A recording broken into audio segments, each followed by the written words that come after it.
Muy buenas tardes a todos los participantes en esta videoconferencia sobre gestión ambiental de los efluentes líquidos del agro y de la industria, a cargo del ingeniero químico Alejandro Moncagata. Alejandro es tutor de varios cursos de ACP, de este que está terminando y de gestión ambiental de los residuos sólidos y conservación del recurso suelo, que está por comenzar la semana próxima. Así que aprovecho para invitarlos a que puedan inscribirse.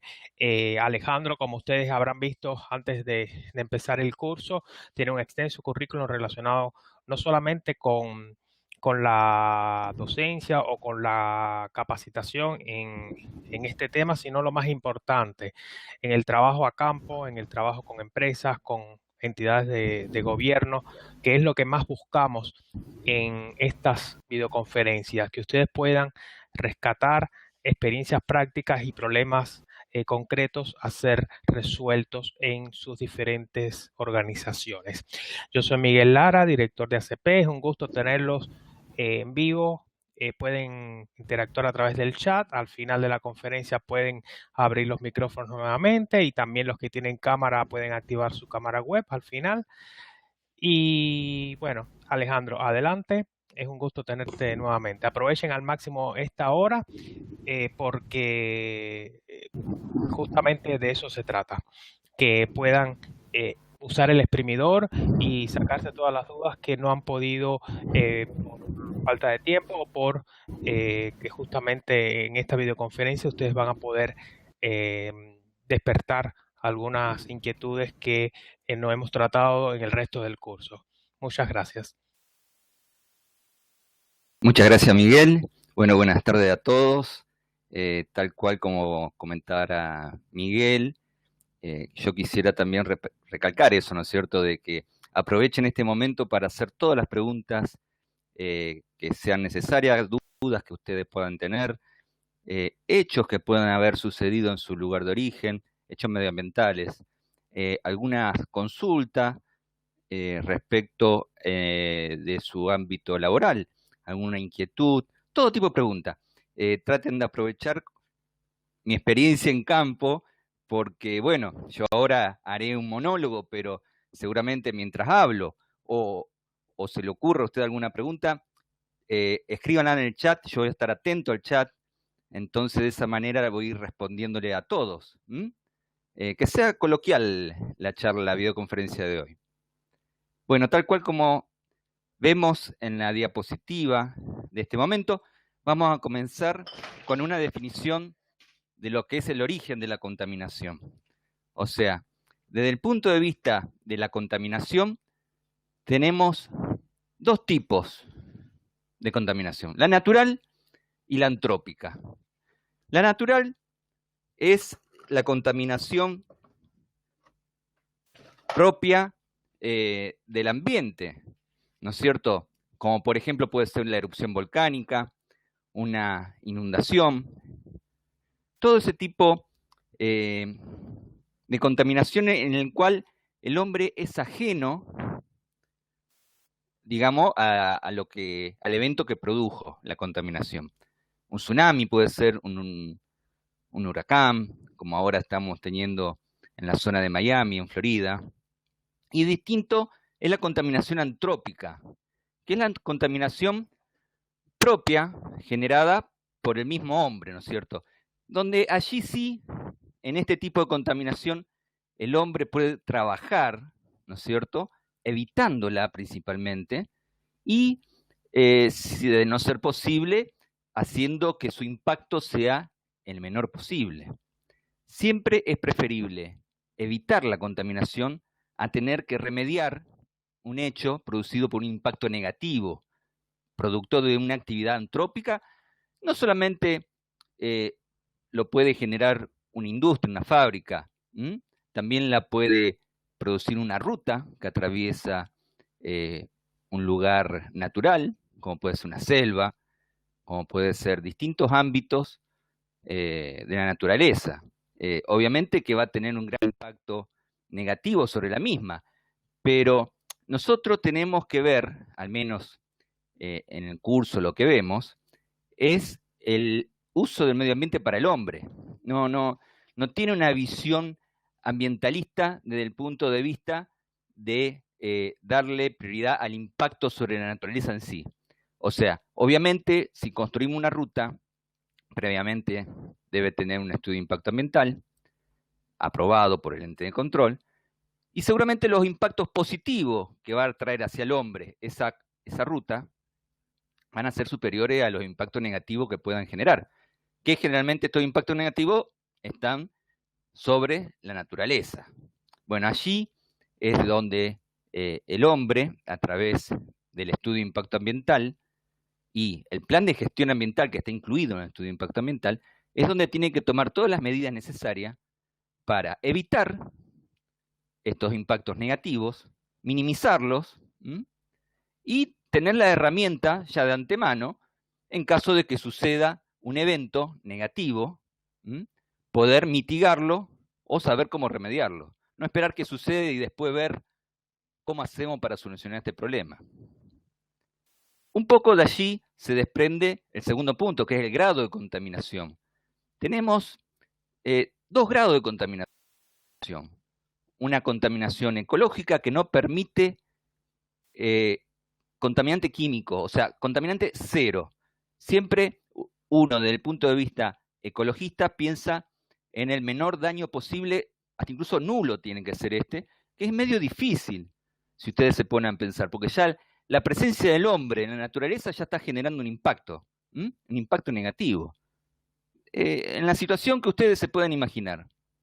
Y después tenemos el grado de contaminación legal, que allí sí tenemos más acotado lo que son las contaminaciones permitidas, por decirlo así. O sea, la normativa vigente en el lugar no va a establecer ciertas concentraciones de, quizás, no todos, pero de los principales compuestos químicos que pueden contaminar. Por encima de esa concentración, la normativa, la ley, lo considera una contaminación. Por debajo de la concentración que pueda tener el contaminante, sea en su estado físico sólido, líquido, gaseoso, estamos hablando de residuos sólidos, efluentes líquidos o emisiones gaseosas, por debajo de esa concentración, como les decía, la ley no lo considera como una contaminación, lo permite.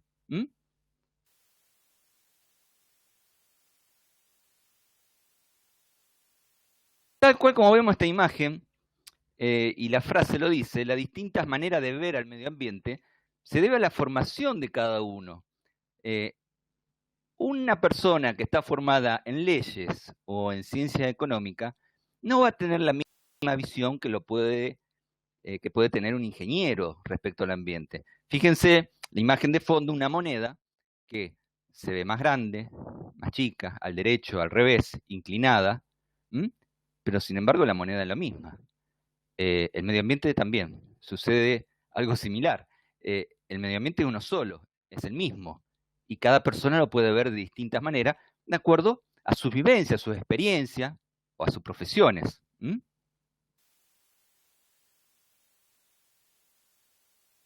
La idea siempre es la conservación de los recursos. Tenemos recurso aire, recurso suelo, recurso agua, y todo lo que es el ámbito de flora y fauna.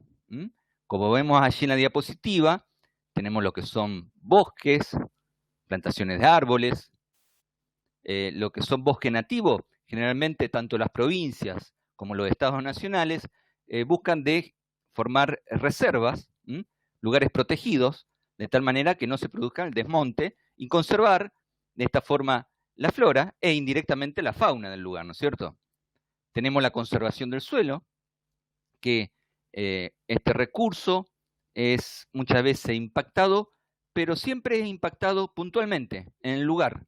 No se dispersa, está relativamente estanco hasta tanto pueda llegar al curso de agua subterráneo, ¿no es cierto? Que eso hay que evitar. Primero hay que evitar la contaminación del suelo, pero de suceder una contaminación del suelo, tenemos que evitar contaminar el curso de agua subterráneo, porque allí sí estaríamos dispersando la contaminación en todo el sector, en toda la región. Tenemos lo que son las emisiones gaseosas. Estas emisiones también están reguladas. No todas las normativas regulan lo que es emisión gaseosa, sí lo que es inmisión, que son dos cosas distintas.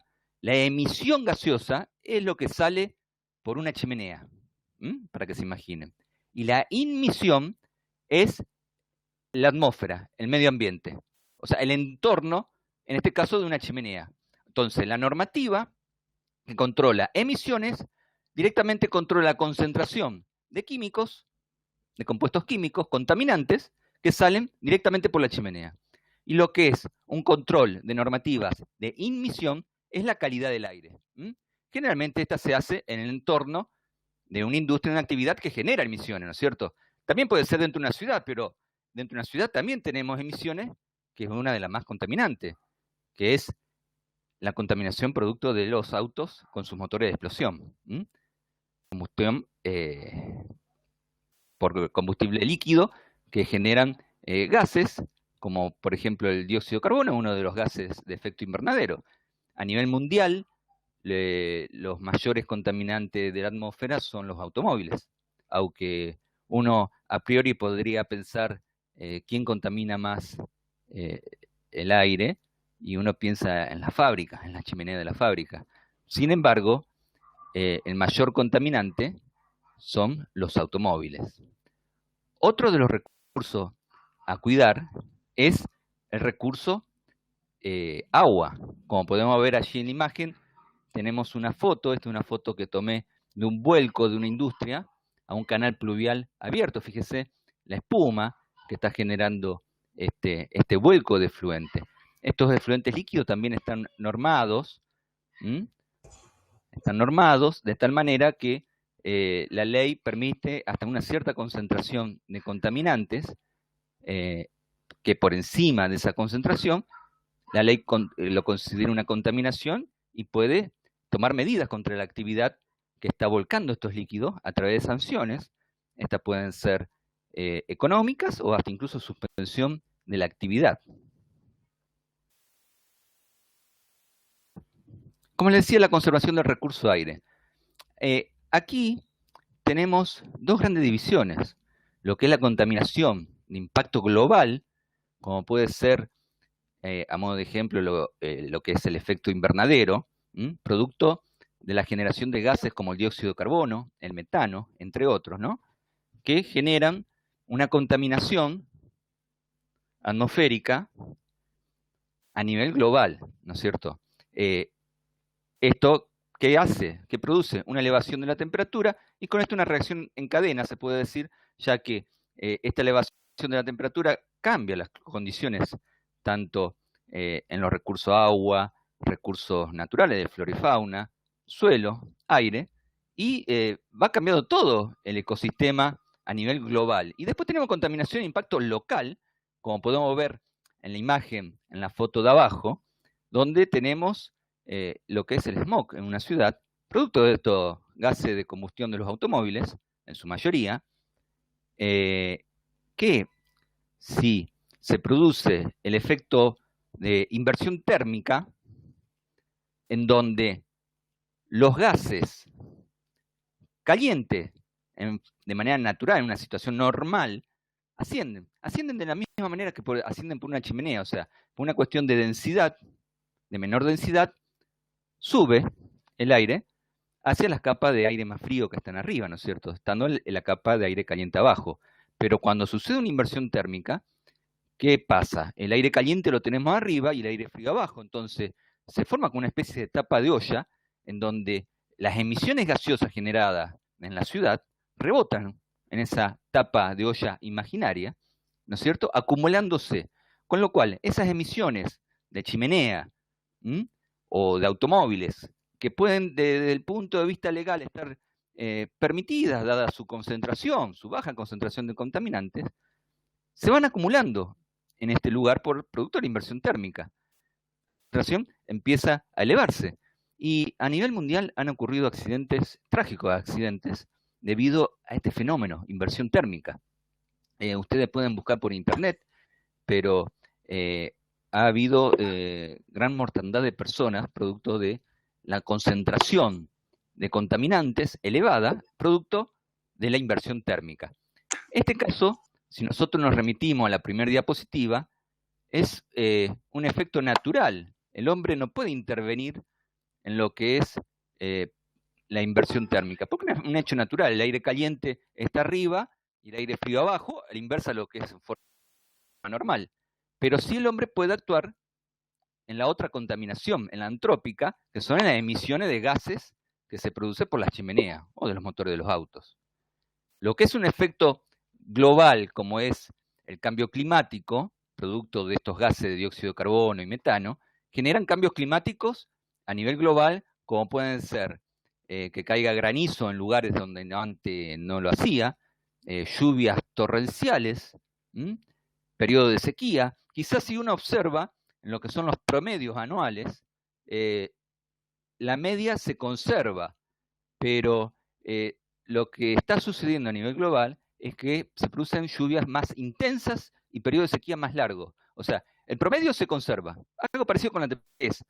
El promedio de temperatura a nivel anual medianamente se conserva, pero tenemos picos extremos de temperatura que hacen la diferencia a lo que eran tiempos atrás. Todo esto es producto de la contaminación atmosférica, ¿no es cierto? ¿Hay alguna pregunta hasta ahora? ¿Me escuchan bien?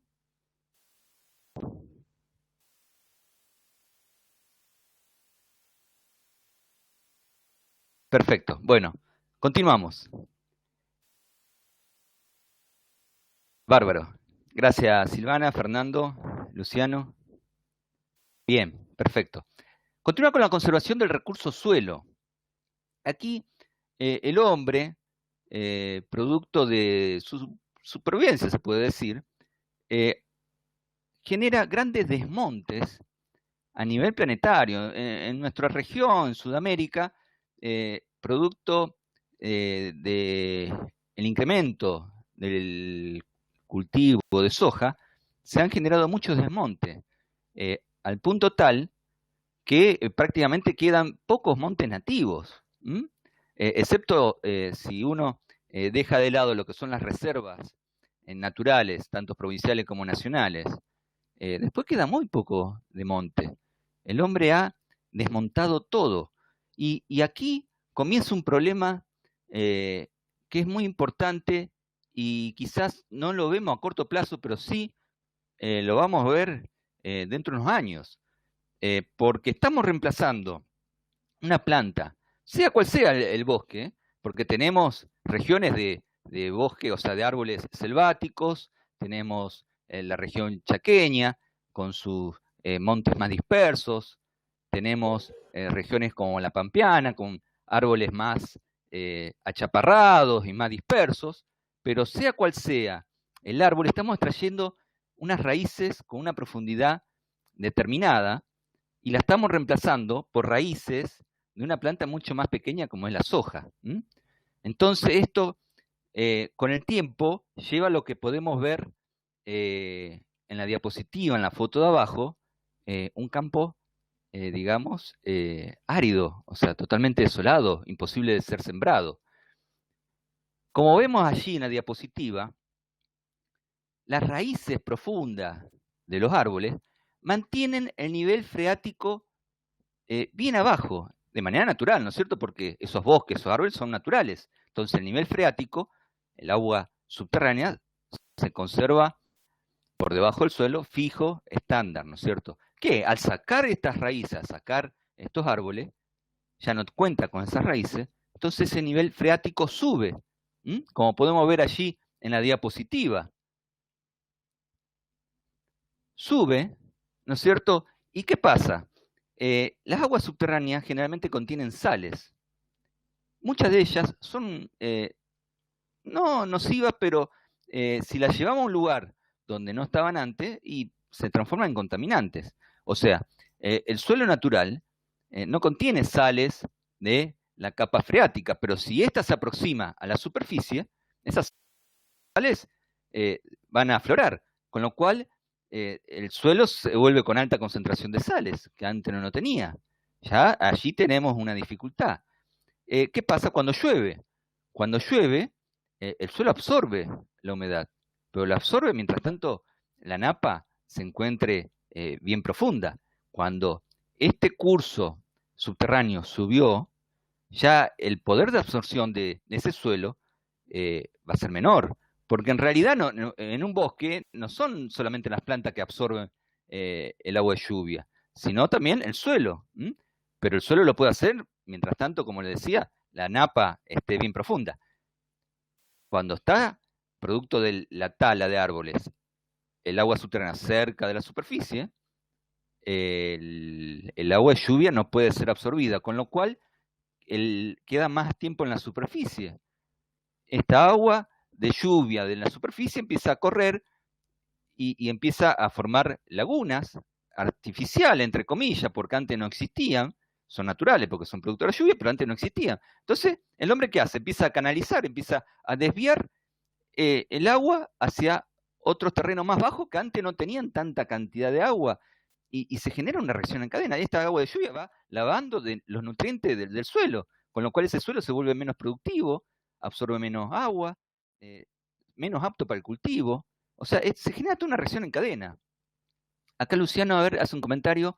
Esto que estás comentando está muy bueno. Nunca le había prestado atención a este efecto del desmonte. Sí, sí, es un efecto, quizás que si uno no está en el tema, no tiene la práctica del ojo como para verlo, pero el hombre para solucionar estos problemas de anegamiento, de lagunas que antes no estaban, producto de la lluvia, porque el suelo no puede absorber, comienza a construir canales artificiales, canales que antes no existían. Entonces, sí, soluciona el problema de los campos más altos, evacúa el agua que no se puede absorber para que no le lave la tierra y para que pueda seguir cultivando, pero la está llevando a terreno más bajo, que más allá de tener el problema que tampoco pueden absorber el agua como lo tenía antes, sino que a través del canal le viene mucho más volumen, un caudal importante de agua que antes no lo tenían, con lo cual aún se hace más imposible para ese campo bajo absorber todo el agua de lluvia propia y que viene de campos más arriba. Y se generan, como lo que sucede en Argentina, en la intersección de tres provincias como es Buenos Aires, Santa Fe y Córdoba, está una conocida laguna llamada La Picasa. Esta laguna ya data de algunos años y es producto de esta canalización y de este desmonte que ha ido formando una reacción en cadena y han quedado campos que eran productivos, agrícola, ganadera, pero muy productivos, han quedado todo bajo agua. Ustedes seguramente pueden buscar por internet, en la foto esta de fondo, pueden ver vías ferroviarias, cómo se pierden debajo del agua, campos totalmente inundados, postes de alumbrado, rutas han quedado bajo agua, producto de esta canalización y de este efecto, esta mano del hombre, esta contaminación antrópica, porque no es natural, porque es producto del hombre, que ha llevado a que estos suelos productivos queden totalmente inutilizados, queden en forma permanente bajo agua. A tal punto que en este caso puntual de La Picasa existen bombas que extraen el agua de estas lagunas para tratar de bajar el nivel, pero nunca se logra evacuar todo el agua, el 100%. Se puede bajar un poco el nivel, pero ante la menor lluvia ya no solamente recuperan ese nivel, sino que lo superan y es algo de nunca acabar. Lo pueden buscar en internet, hay mucho material al respecto. Otra de las conservaciones es del otro recurso que es el suelo. Aquí tenemos dos tipos de contaminación en lo que es el suelo. Tenemos la contaminación producto de una fuente fija, como puede ser una industria, sea una actividad productiva o de servicio, que pueda generar un contaminante que impacta en el suelo, pero está en ese lugar, fijo, o sea, no se dispersa, está concentrado allí. Ya en un instante le voy a dar un ejemplo bastante clásico que todos lo van a poder observar. Y tenemos la contaminación por fuentes móviles, que esta es 100% producto del transporte de sustancias químicas. Como pueden ver allí en la foto, un accidente de tránsito en una ruta un camión cargado con compuestos químicos, sea cual fuera, agroquímicos o un químico en particular, este se dispersa, impacta la banquina, que es de suelo natural, puede impactar lo que son los canales pluviales lindantes a la ruta, todo el sector, se puede dispersar por el canal pluvial, contaminar mayor superficie de suelo, pero esto se denomina móvil porque el origen de la contaminación es móvil. Una vez que contaminó, impactó el suelo, la contaminación queda allí, tal cual como si fuera una fuente fija. Un ejemplo de fuente fija es una estación de servicio. Si ustedes observan, muchas estaciones de servicio hacen grandes excavaciones para remover sus tanques de combustible subterráneos, de almacenamiento de combustibles, y lo hacen porque con el tiempo esos tanques de combustible pueden llegar a perder. Silvana hace una pregunta: ¿qué medidas se deberían tomar cuando ocurren estos accidentes si llevo agroquímicos y se rompen los envases? Muy buena pregunta. Bueno, lo primero que hay que hacer es llamar a los servicios de emergencia. Ellos están capacitados para contener, obviamente, el transportista, el chofer del transporte, tiene elementos como para defensa civil, puede ser, sí, lo hicieron los bomberos del lugar. Hay números de llamadas de emergencia donde se puede derivar a personas entendidas en el tema, ¿no es cierto? Lo primero que hay que hacer es contener, que no se disperse, ¿no es cierto? Vamos al ejemplo de esta foto, del camión volcado sobre la ruta. Si un poco de contaminante va hacia la banquina, tratemos de contener en la banquina que nos llegue al canal pluvial, que es el lugar donde se puede dispersar. Tenemos que tratar de contenerlo. Después, lo antes posible hay que remediar, juntar y conservar todos los químicos de manera que no se sigan dispersando, atacar la fuente sería de posibles contaminantes, y después remediar el suelo contaminado. Hay distintas técnicas de remediación.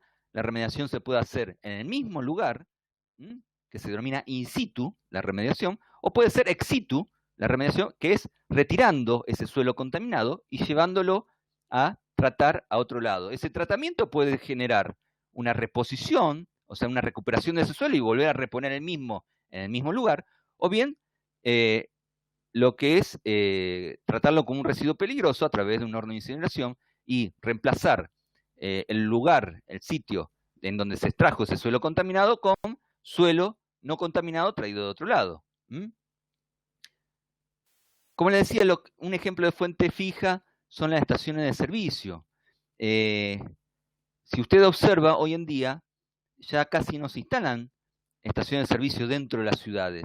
Se están instalando más bien en las periferias de la ciudad, en las rutas, pero no en los centros urbanos. Es una cuestión ya de práctica, en muchos lugares ya es una normativa, que no pueden construirse estaciones de servicio dentro de las ciudades. ¿Por qué? Porque el impacto ambiental de una pérdida de un tanque, sea el mismo tanque, la misma pérdida, no es lo mismo el impacto ambiental que puede producir en el centro urbano que en un lugar rural a la vera de una ruta. Porque siempre, recuerden, estamos viendo el ambiente desde el punto de vista del uso del hombre, el uso del medio ambiente por el hombre y para el hombre. Silvana dice: es poco conocida la opción del servicio de emergencia para químicos. Sí, pero defensa civil puede derivar. Ellos se encargarían de defensa civil o protección civil según el nombre que tenga en la localidad donde ha ocurrido el accidente, ¿no es cierto? Muchas veces las rutas que tienen peaje, ya uno al llamar al número de emergencia que está indicado en el mismo ticket del peaje, ellos derivan el problema, digamos, a gente especializada en el tema, de acuerdo al accidente que fuere. Quizás, de acuerdo a dónde ha ocurrido el accidente, esté la demora, ¿no es cierto?, de llegar estos especialistas al lugar. Pero básicamente es así. Como les decía, volviendo a la estación de servicio, el impacto que puede causar una estación de servicio en un centro urbano es mucho mayor que el mismo impacto ocurra en un área rural. Imagínense un tanque de combustible con pérdida en un centro urbano, el problema que es remediar eso, ¿no es cierto? Porque no solamente es remediar el suelo, que de hecho se puede hacer, todo se puede hacer, sino que para cuando se dieron cuenta de la pérdida de combustible, ya generalmente ha ganado la napa, con lo cual se ha distribuido, ¿no es cierto?, en toda la región, en todo el entorno de la estación de servicio. Y hay muchos casos de estos, quizás algunos de ustedes puedan conocerlo, de estaciones de servicio que han producido un impacto sobre el suelo y el mismo ha repercutido en casas que quizás están a 100 metros de la misma o en otra manzana inclusive, porque depende hacia dónde escurra la napa, el curso subterráneo, hacia allí va el contaminante. Y hay casos trágicos incluso de contaminaciones por estaciones de servicio, porque obviamente el vecino, desconociendo el contaminante que tiene, que es netamente explosivo, puede generar, digamos, un grave accidente. Y muchas veces hay pocos casos, pero han sucedido accidentes mortales. Otro recurso a conservar es el recurso agua. Fíjense en la foto allí, estamos apreciando un curso superficial, en este caso es un arroyo, un pequeño arroyo, de un lugar de la provincia de Santa Fe, alejado del río Paraná, que es donde convergen todos los ríos y arroyos de la zona, y ya ese arroyo, ya con solo verlo nos podemos dar cuenta de que está impactado. Ya visualmente uno ve que no tiene un color natural, tiene un impacto antrópico. Ahí está la mano del hombre, afectando, impactando ese curso superficial. Fíjense el color nomás, no hace falta tomar una muestra y llevarlo a un laboratorio para analizar qué compuesto químico es el que está contaminando. Y en ese caso particular, se daba 3 casos de vuelco de fluentes líquidos. Se daba el caso de un vuelco de fluente líquido industrial, un vuelco de fluente líquido rural y el vuelco de fluente líquido de una población. ¿Qué pasa? Muchas veces en la balanza se coloca lo que es el cuidado del medio ambiente y lo que es la realidad socioeconómica de una población. En este caso puntual, que sucede en muchos lugares, la industria que volcaba esos fluentes que estaban dentro de la normativa, pero estaban impactando ese curso superficial, era la principal fuente de ingreso de la población, pero la principal como decir que era la razón un poco de esa población, de su existencia, tanto de manera directa en cuanto a las cuestiones económicas, sino también indirecta en la generación de mano de obra indirecta. También estaba el tema rural, porque es una zona ganadera, lechera, ¿no es cierto?, donde abundaban los tambos, que también en cierta manera el ingreso de la región. Y la población con sus vuelcos de efluentes líquidos, que son los líquidos cloacales, y los 3 que cumplían las normativas, pero los 3 volcando en un mismo punto, la suma de los 3 hacía que el arroyo esté impactado y casi era imposible, digamos, tomar medidas legales, dado que cada uno volcaba dentro de los parámetros permitidos, con lo cual había que llegar a una solución de compromiso y como el arroyo era parte también de la población, había que llegar a una solución. Trato Luciano, de no dar lugares porque indirectamente podés identificar, digamos, empresas y no es la idea de la videoconferencia. La idea es dar casos generales. Bárbaro, gracias Luciano. Entonces, aquí la población no solamente volcaba sus cloacales, sino también que la calidad de agua de desarrollo no servía para la potabilización y el consumo de la misma. Entonces tenía una perforación y tenía un equipo de ósmosis. Entonces, el equipo de ósmosis producía un 60% de agua para potabilizar, que es la forma correcta de funcionar un equipo de ósmosis inversa, pero tiene un 40% de rechazo, o sea, un 40% del agua que toma de la napa es rechazada, con una concentración de sales muy superior a la que se encontraba en su estado natural en la napa. ¿Por qué? Porque está liberando esa sal, el 60% que destina a la potabilización, y la concentra en el 40% que rechaza. ¿Y dónde lo vuelca? Y en ese mismo arroyo también. Con lo cual se genera todo un problema de contaminación en donde una industria volcaba sus efluentes líquidos en ese arroyo, donde la población, si bien tenía lagunas de tratamiento de sus líquidos cloacales, pero también volcaba a ese arroyo, y también la población a través de su potabilización de agua volcaba el rechazo de ese equipo de osmosis inversa al mismo arroyo. Entonces, más allá de la normativa, hubo que trabajar en mejorar esos parámetros, en esforzarse y bajar los parámetros más allá, que es, la ley lo permite, bajarlo aún más para no impactar el desarrollo. Después tenemos otros temas, lo que es el ordenamiento territorial.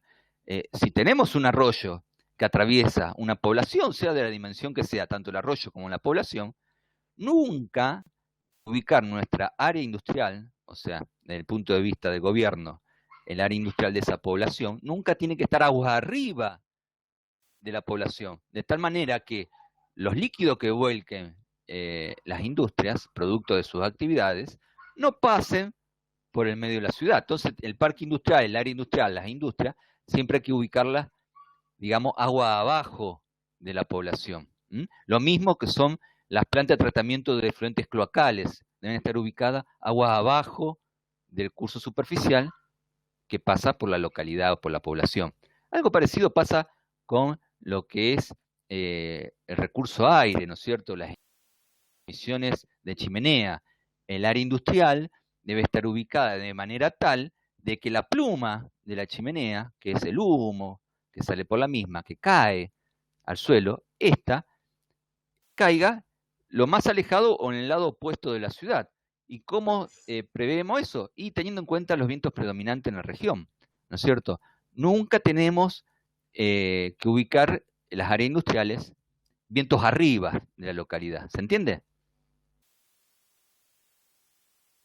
A ver, justo aparecieron dos comentarios seguidos en el chat. Luciano, ¿eso debería valer para las napas también? Pregunta. Que todo lo contaminante se ubique agua abajo del caudal freático. Sí, debería ser lo mismo.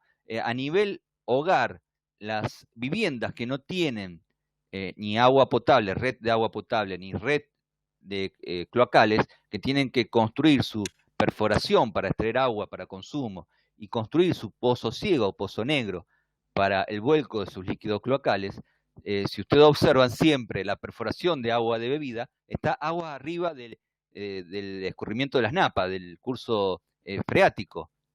O sea, lo primero que hay que saber es el sentido de la freática para construir el pozo ciego y la perforación de agua, más allá que la perforación de agua la hagamos mucho más profunda, ¿no es cierto? Hay que tener en cuenta el escurrimiento del agua de la freática. Generalmente, en más del 90% de las veces, este escurrimiento de la freática va hacia el curso superficial más cercano. Si tenemos un arroyo cercano, sea a 1 kilómetro, 100 metros, la distancia que fuere, el más cercano, hacia allí se conducen las napas. El sentido de escurrimiento es hacia el curso superficial más cercano. Generalmente, no siempre, pero lo aconsejable es estudiar, hay especialistas que se dedican a eso, el sentido de escurrimiento del agua freática. Pero sí, sería algo de la misma manera. Obviamente, como le decía en un principio, lo que siempre es evitar la contaminación, prevenir.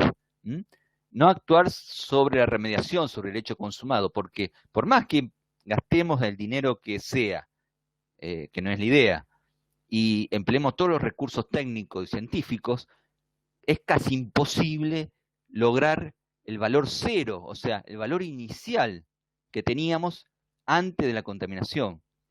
Podemos aproximarnos, hasta incluso en la normativa misma está, hasta cuánto tenemos que llegar al descontaminar un sitio, ¿no? ¿Hasta qué valor?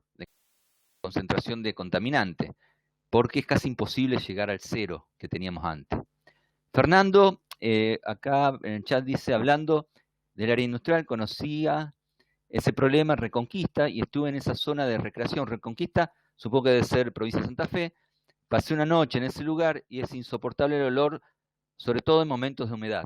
Sí, puede ser mal ubicado el parque industrial, el área industrial, pero también hay otro efecto que también tenemos que tener en cuenta, lo que es el ordenamiento territorial. Eso siempre corre por parte de los gobiernos municipales y comunales, que son lo que designan a las industrias, a distintas actividades, lo que es el uso conforme del suelo. O sea, el que da el permiso inicial para que una actividad se establezca en ese lugar, sea cual fuere, es el municipio o comuna de la localidad. Ellos son, no es ni la provincia ni la nación, son las municipalidades y comunas son las que dan el uso conforme del suelo. Por más que este uso conforme del suelo esté bien ubicado, aguas abajo si corresponde, teniendo en cuenta los vientos predominantes y todo, hay un efecto que debe cuidar el gobierno de esa comuna, municipio, que es el desplazamiento de la población. Alejada de una localidad, seguramente con el tiempo, y quizás se instale en la ruta que conduce a esa fábrica, alguna persona con una actividad de venta de tipo kiosco, un almacén. Y después le está yendo bien con su negocio y ya va a vivir allí.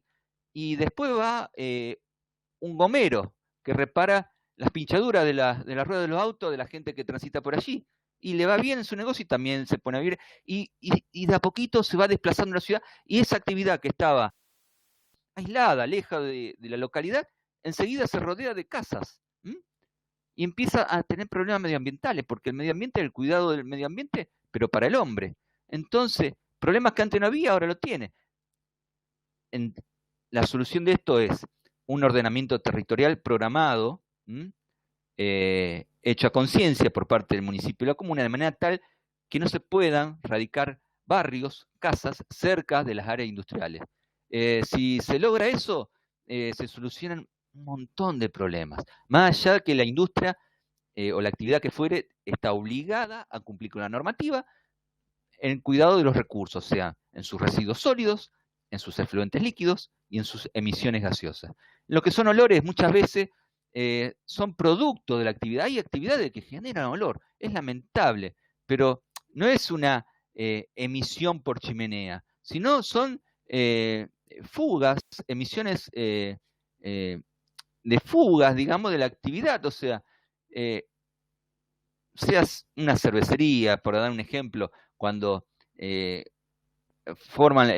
encienden la cocina para la fermentación, para cocinar la malta, se genera, o secadero de café, por dar algún ejemplo, ¿no es cierto? Cada actividad tiene un olor, que si esa actividad está en un lugar donde se transita cerca y se va a sentir el olor.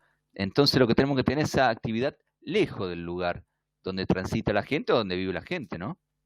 No sé si responde, Fernando, tu inquietud, pero hay veces que es inevitable. Cada industria tiene su olor particular y en el entorno se siente, y con lo cual es fundamental el ordenamiento territorial para que ésta no esté cerca o dentro de la industria. Fíjense que hay distintas industrias muy importantes, muy grandes, molinos, bueno, hay infinidad de ejemplos, industria láctea, que han quedado en el centro de la ciudad ubicada.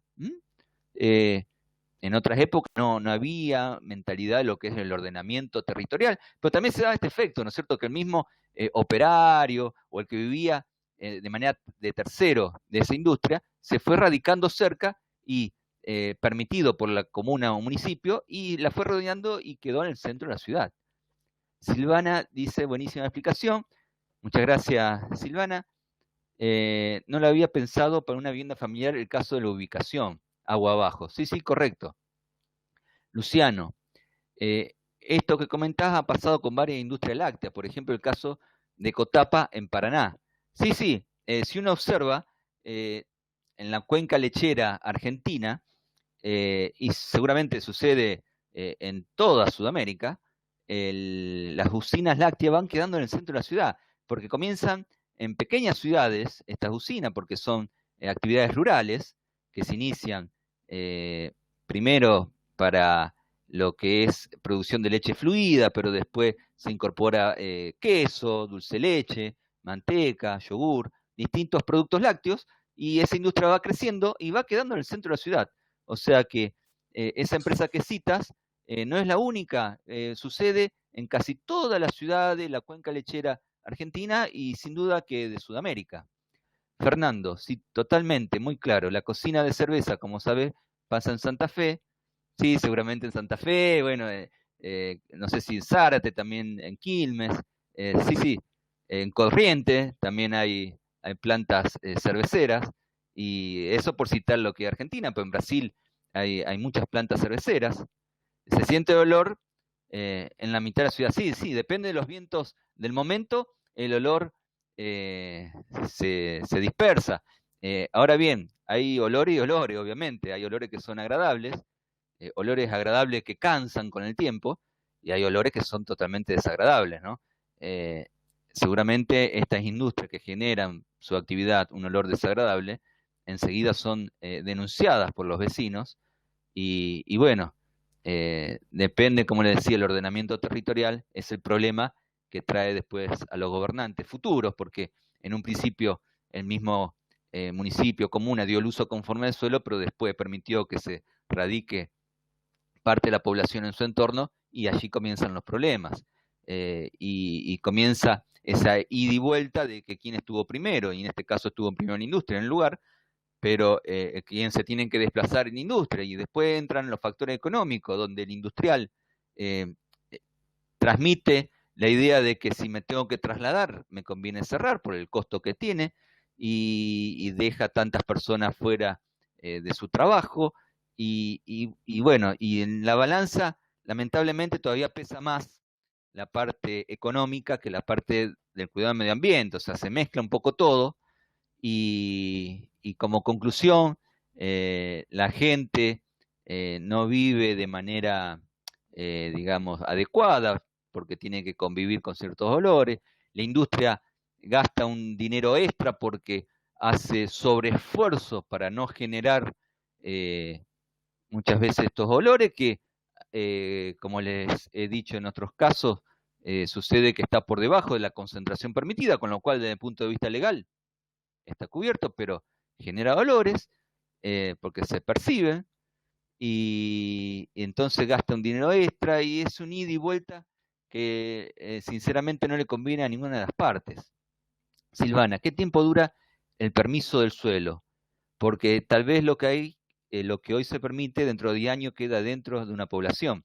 Eh, sí, el permiso de suelo, el uso conforme del suelo que otorgan el municipio o comuna para desarrollar una actividad, es ilimitado, o sea, salvo que esté acotado en el permiso, o esté condicionado a ciertas cuestiones, pero en principio, si no tiene ningún condicional, es por siempre, con lo cual eh, es importantísimo que haya un buen ordenamiento territorial, de manera tal de que cuando la comuna da el uso conforme al suelo, pueda asegurarse que en 10 años no va a estar dentro de la población. ¿Por qué? Porque la misma comuna se va a encargar que toda la periferia de ese lugar que dio para la instalación, la erradicación de una actividad, no sea ocupado por casas, no sea loteado los terrenos lindantes para la construcción de vivienda.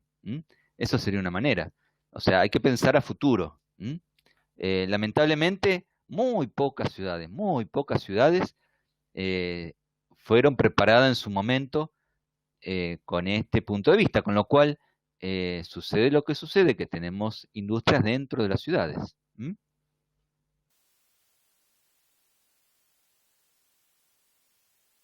En la diapositiva que estamos viendo ahora tenemos algunos de los tratamientos de efluentes líquidos, los más comunes que podemos apreciar y los que vemos en el curso.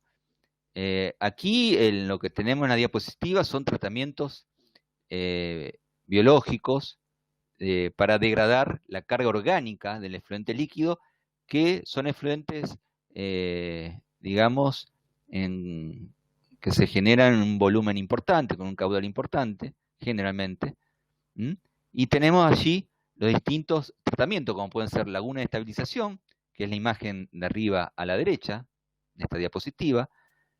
Y lo que tenemos en las otras dos fotos son reactores biológicos, son sistemas compactos de tratamiento, también de degradación de la carga orgánica, pero tenemos dos sistemas distintos de aireación.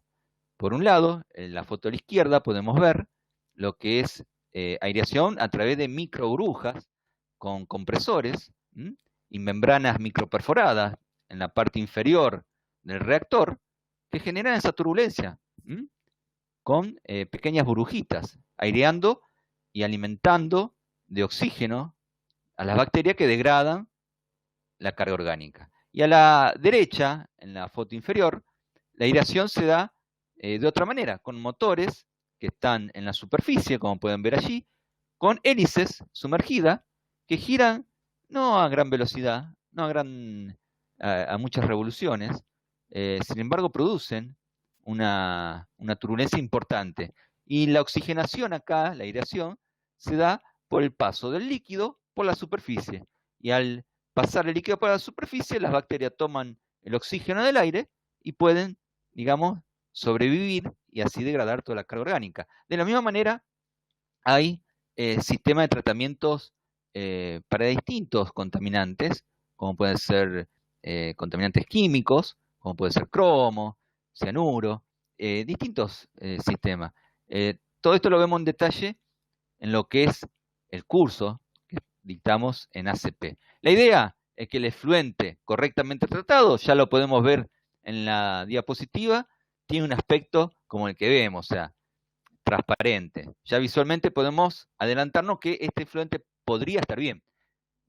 Obviamente que hay que tomar una muestra de allí, llevarla al laboratorio, analizarla y ver si tiene algún otro contaminante, porque no todos los contaminantes se pueden ver o oler, porque, digamos, sí, visualmente podemos decir que no tiene una elevada carga orgánica, que no tiene ningún color, porque también el color es normado en lo que es efluentes líquidos, no tienen que tener color, eso en las normativas generalmente se encuentra, está allí directamente sin color.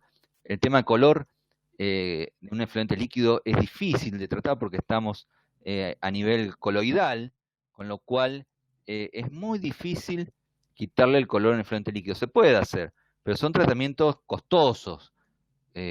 A modo de ejemplo le puedo decir, un tratamiento con agua oxigenada soluciona el tema de color en lo que es un efluente líquido. Más allá de que también puede ser un color producto de alguna bacteria que pueda estar jugando una mala pasada en nuestro tratamiento, ¿no es cierto? Eso también lo vemos a lo largo del curso, como pueden ser estas bacterias de color rosada, la Osteopedia, que son producto o vienen como consecuencia de poca aireación en la última laguna de tratamiento. Esto es lo que son sistemas de lagunas de tratamiento de efluentes líquidos. Bueno, ya se nos está agotando el tiempo. Me gustaría redondear un poco toda la videoconferencia. No sé si tienen alguna pregunta, algún comentario, algún evento medioambiental que tengan presente en su lugar de residencia, en su lugar de trabajo. ¿Alguna pregunta puntual? Aprovechen estos minutos que nos quedan de la videoconferencia. Traten de aprovechar mi experiencia en campo. Quizás inconscientemente me pude haber salteado algún detalle que para ustedes puede ser importante. Micaela pregunta, cuando el efluente tratado tiene buen aspecto y transparente, ¿cuáles son los parámetros que se toman en cuenta para analizarlo? Siempre, para un efluente, para tener en cuenta los parámetros, tenemos que pensar de dónde partimos. ¿Efluente de qué actividad es? De allí vamos a saber qué parámetro controlar. ¿Por qué? Por ejemplo, un efluente bien tratado de una industria láctea, no podemos fijarnos controlar si tiene cromo, por ejemplo. Me voy al extremo, ¿no? Porque obviamente que esa actividad no participa, no tiene cromo en su proceso productivo, con lo cual no tiene sentido, me estoy yendo al extremo, analizar cromo. Entonces, ¿qué voy a analizar? Y DBO, DQO, un análisis bacteriológico. De esa manera, yo voy a tener controlado, digamos, con esos indicadores ambientales, el efluente. Una metalmecánica tampoco puedo buscar demasiado en lo que son lo que son contaminantes orgánicos, porque son más bien, digamos, contaminantes químicos. No sé si se me entiende. O sea, hay que ver siempre de dónde partimos, quién es la fuente de generación del efluente, para saber qué contaminantes medir y usarlo como indicador. Silvana, respecto de biogás. ¿Qué hago con los líquidos y los sólidos que salen del sistema después que se produjo la fase anaeróbica? Y yo recomendaría hacer un tratamiento aeróbico, porque de allí no va a obtener un residuo, tanto sólido como líquido, libre de contaminantes orgánicos, con lo cual un tratamiento aeróbico terminaría de degradar esa carga orgánica, a la vez que disminuye la carga bacteriológica, incluso de patógenos que pueda haber en esos residuos, tanto sólido como líquido, con lo cual yo haría un tratamiento aeróbico posterior. Quizá al sólido, residuo sólido, puedo hacer compostaje, de tal manera que las bacterias vayan degradando la carga orgánica de ese sólido y generamos un compost y eliminamos los patógenos del mismo. Y lo que es el líquido, un tratamiento aeróbico.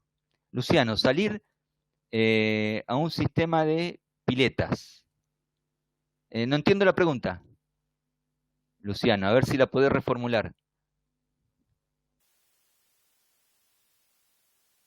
Silvana, los líquidos del biodigestor tienen alta concentración. Hay que tener eso en cuenta. ¿Qué es? ¿A qué te refieres CE? A ver, Luciano me dice respecto a la pregunta anterior, ¿salía un sistema de pileta de los biodigestores? Sí, sí. De los biodigestores lo puedes pasar por un sistema de pileta, sí, Luciano. Y si son aireadas, va a tener una degradación más rápido de los contaminantes orgánicos que puede arrastrar este biodigestor. Silvana, cantidad de sales. Los líquidos del biodigestor, concentración. Lo que es sales, depende con qué alimente Silvana el biodigestor. De allí van a estar las sales que pueda tener. Digamos, depende qué tipo de sales sea, hasta incluso puede ser un residuo peligroso. Por eso, no sé puntualmente cuál es el caso y a qué sales te refieres, Silvana.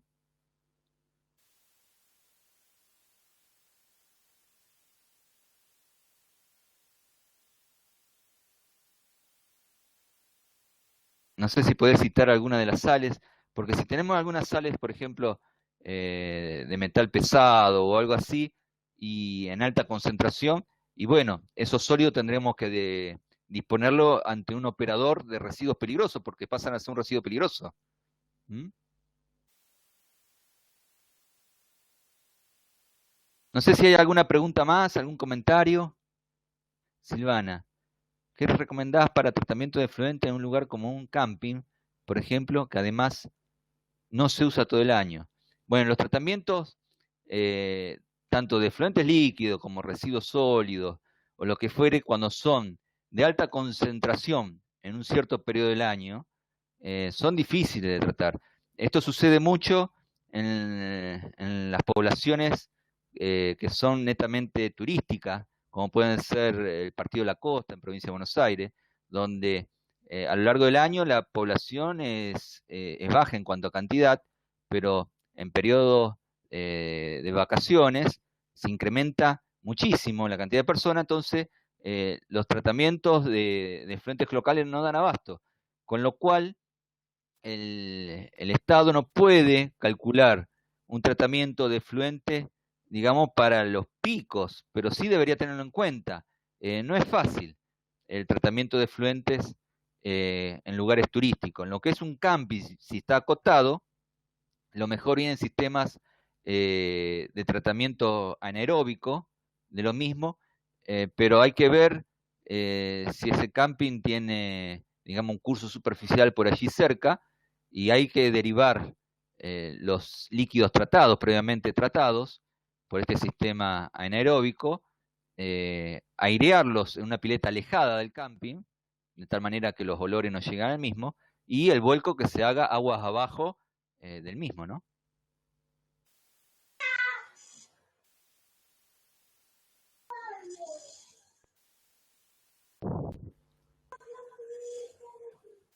Bueno, Fernando, muchas gracias por tu presencia. Sí, Luciano. Como quieras, Luciano. La Hola, puedes, sí, puedes abrir el ¿me micrófono o escuchás escribir en el ahí, chat. Alejandro? Sí, sí, se ¿Me, escucha, se escucha. me escuchás? ¿Qué tal? Buenas noches. Sí, buenas Cuando noches. hablaste del tema de los afluentes de los tambos, se Sí, estaba activa de terminar con lagunas para piscicultura. Eh, sí, yo interpreto que utilizamos los efluentes como fertilización, digamos, de las lagunas, ¿no? Para generar plancton y zooplancton, ¿no? Yo te quería sí, preguntar si conoces algún ejemplo acá en Argentina, porque los ejemplos eran de Perú, ¿no?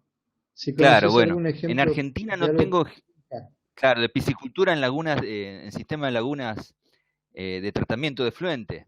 Bueno, generalmente eh, la cría de peces se da en la última laguna, ¿no es cierto? En la aeróbica final, en la final, no en las iniciales.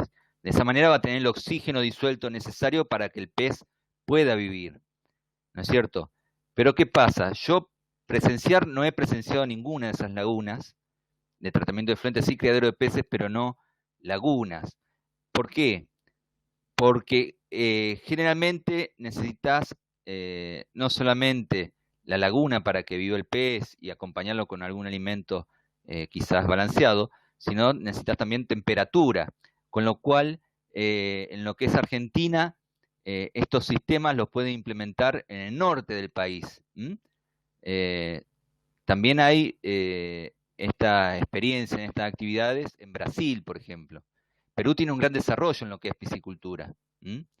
Están muy avanzados en piscicultura, porque no solamente de la pesca, sino también de la cría de peces.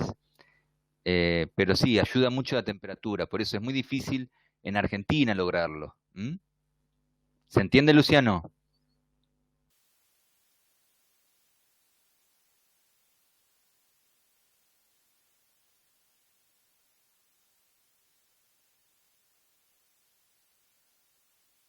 Silvana dice en el chat, la presencia de carbonatos de calcio es alta en los líquidos del biodigestor.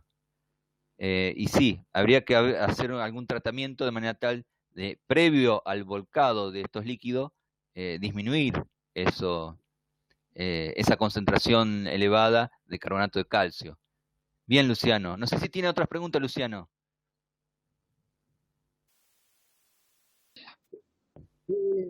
Sí, Silvana, es elevado. Estuve viendo el tema del foro del glifosato.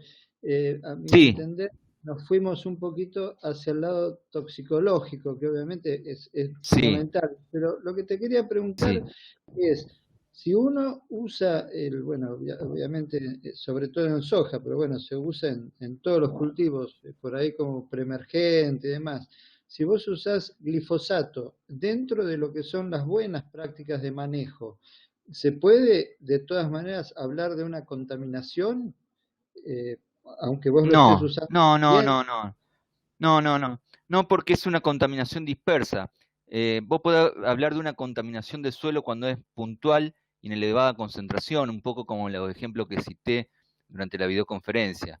Lo que es la fumigación de un campo con un agroquímico, en este caso el glifosato, es una contaminación, entre comillas, contaminación, porque en realidad estamos agregando un químico a un lugar que no lo tenía. Por eso es contaminación, es un ente ajeno. Es es una contaminación dispersa, con lo cual no se considera contaminación, salvo que este se agregue en exceso, al punto tal que contamine, digamos, todo el entorno, el campo, sea por arrastre, por el agua de lluvia, algún curso superficial, o los cursos subterráneos. No sé si me entendés, Luciano. Si no, no es considerado contaminante, desde ese punto de vista, ¿no? De las buenas prácticas. Lejos de una población, digamos, con todas las medidas de manejo de lo que es un agroquímico.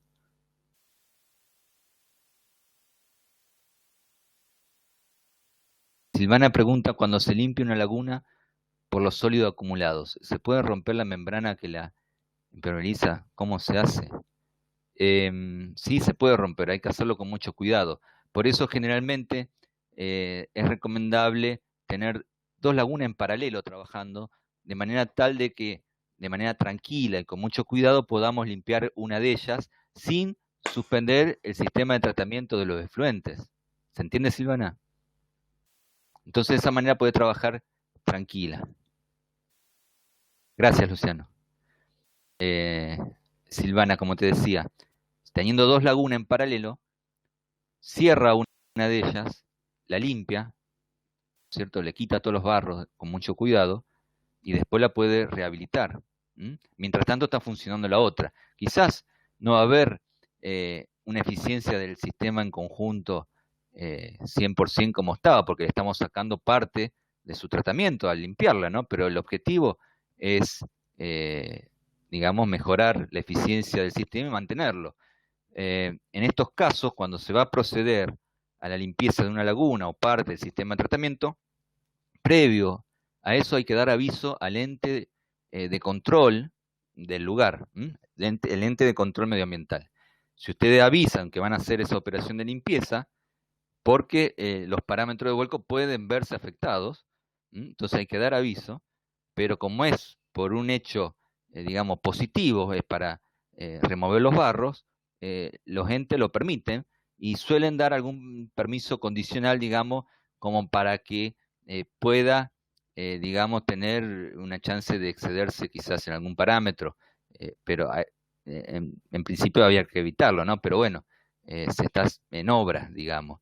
Lo que es, por ejemplo, provincia de Santa Fe, en Argentina, lo que se hace cuando se recibe por parte de la actividad que van a trabajar sobre el sistema de tratamiento de efluentes líquidos, un aviso en el ente de control, lo que se hace es un permiso precario de volcamiento que considera las obras, donde se detallan las obras, y se da un plazo técnicamente estipulado, o sea que es el adecuado, para que puedan trabajar, y en ese periodo tienen, digamos, entre comillas, una habilitación para aproximarse a los valores máximos de vuelco, ¿no?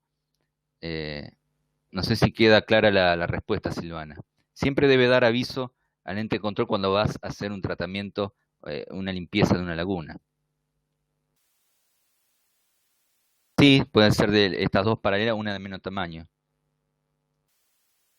En Santa Fe sería, en la provincia de Santa Fe sería el Ministerio de Medio Ambiente de la provincia de Santa Fe, por ejemplo. En otras provincias hay ministerios o hay secretarías que están dentro del ministerio del tema medioambiental. Al ente de control se le debe dar aviso de lo que se va a realizar con un cronograma de obra, de cómo se va a realizar la tarea y por qué se hace, ¿no es cierto? ¿Qué se hace con la vegetación y los humedales naturales que absorben elementos, trazas? Bueno, si son trazas orgánicas, no habría mayor problema, pero si estamos hablando de metales o metales pesados, como estos humedales se suelen utilizar muchas veces para en tratamiento, en el final del tratamiento, en el pulido del tratamiento de efluentes líquidos con cromo, por ejemplo, estos vegetales van absorbiendo cromo, se van secando, son removidos manualmente, se extraen, se secan y se deben disponer ante un operador de residuos peligrosos, porque si bien esos vegetales en un principio no tendrían cromo, pero absorbieron cromo y pasan a ser un residuo peligroso. ¿Se entiende, Silvana? Bueno, si no hay... Muy bien, gracias Silvana. Si no hay ninguna pregunta, ningún comentario más, vamos a dar por cerrada la videoconferencia del día de hoy. Muchas gracias a todos por estar presente. Y bueno, aquellos que están haciendo el curso, nos veremos a diario en el foro. Nos veremos entre comillas. Y quien todavía no hizo el curso de ACP, los invito a que participe los mismos. Muchas gracias. Muchísimas gracias, Alejandro, y todos los participantes. Recuerden que esta conferencia quedará grabada. En las próximas horas le va a estar llegando el link porque evidentemente en una hora y poco seguramente hay mucho contenido que se quedó en el tintero, muchas consultas, así que cuando la repasen pueden usar los foros del campus virtual para terminar de cerrar algunos temas que queden pendientes. Muchas gracias.